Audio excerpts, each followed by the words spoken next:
Vámonos ahora a resolver el ejercicio número 10, que nos dice: en un triángulo rectángulo, sus lados están en progresión aritmética de razón 2. Hallar su perímetro. ¿Qué significa progresión aritmética de razón 2?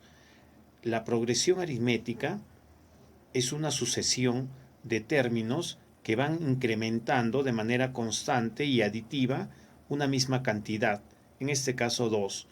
Como no conocemos ninguno de esos términos, podemos indicar que el lado más pequeño, que en este caso puede ser un cateto, va a valer, empecemos con x, y el siguiente lado, que supondremos que es más grande, que es el otro cateto, se habrá aumentado en 2, porque en eso consiste la progresión aritmética. Y la hipotenusa, que es la más grande de todas, será ese último cateto aumentado en 2 todavía. Entonces x más 4.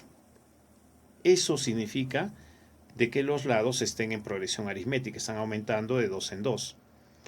Bueno, y cuando nosotros tenemos los tres lados de un triángulo rectángulo referidos a una misma variable, entonces ese es el otro motivo por el cual debemos usar Pitágoras.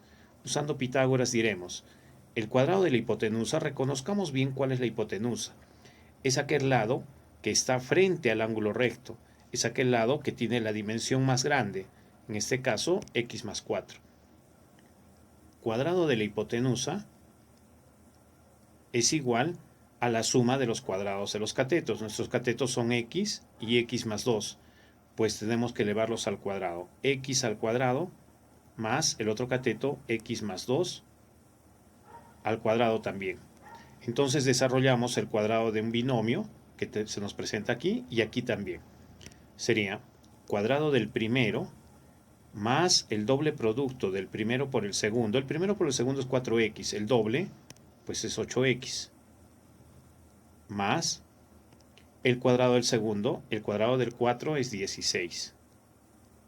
Igual, x cuadrado más, desarrollamos el cuadrado del binomio, que es igual al cuadrado del primero, recordemos el producto notable, cuadrado del primero, más el doble producto del primero por el segundo, y el producto de estos dos son 2x, el doble sería 4x, más el cuadrado del segundo. El cuadrado del segundo es 2.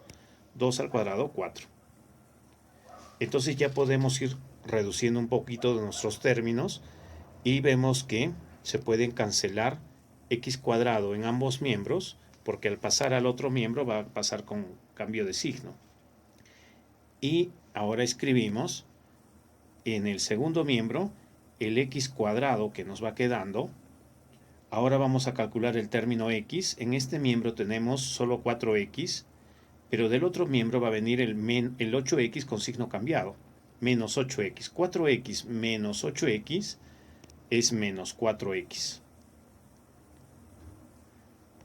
Ahora el término independiente, el término que no tiene variable. Aquí tengo solamente 4, pero recibo del otro miembro al menos 16. 4 menos 16 es menos 12. Estoy haciendo transposición de términos y reducción. ¿Quién se queda en el primer miembro? Nadie, 0. Se nos ha generado una ecuación cuadrática, y las ecuaciones cuadráticas se resuelven o por método de factorización, que normalmente es el método del ASPA, o por el uso de la fórmula general de segundo grado. Vamos a ver si esta expresión es aspiable. Descomponemos en dos números que multiplicados den x cuadrado puede ser x por x, y dos números que multiplicados den menos 12. Primero, dejando de lado el signo, diré 4 por 3.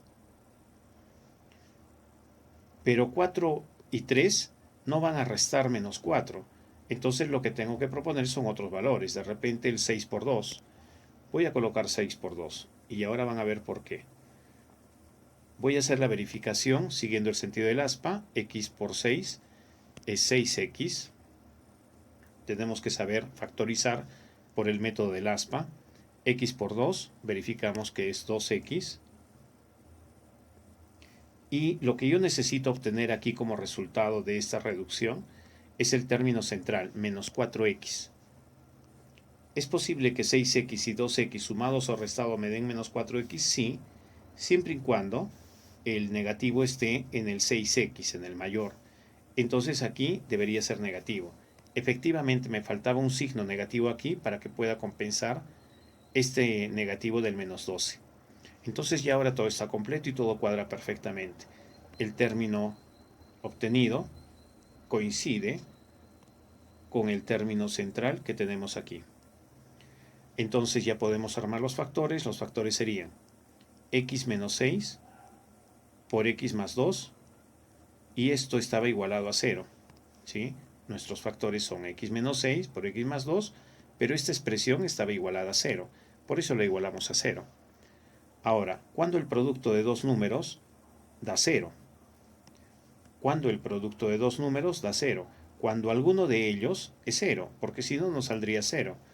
Entonces vamos a establecer que el primero es 0. O también podemos decir que el segundo es 0, x más 2 es 0. Aquí ya tenemos la respuesta del primero. Hacemos la reducción y la transposición y tendríamos que x es 6, y en el segundo caso que x es menos 2. No podríamos aceptar que x tenga un valor negativo porque estamos hablando de una dimensión, de una longitud. Las longitudes no son negativas. Entonces despreciamos ese resultado y apreciamos el valor resultante de 6. Pero nos piden todavía hallar el perímetro. Entonces tengo que reemplazar las x para tener los verdaderos valores de cada uno de los catetos. Diré, si x es 6, aquí tengo que este cateto vale 6, y este otro cateto 6 más 2 es 8, y este otro cateto 6 más 4 es 10. Luego, recordemos que es el perímetro. El perímetro es igual a la suma de los lados de una figura. En este caso, 6 más 8 más 10.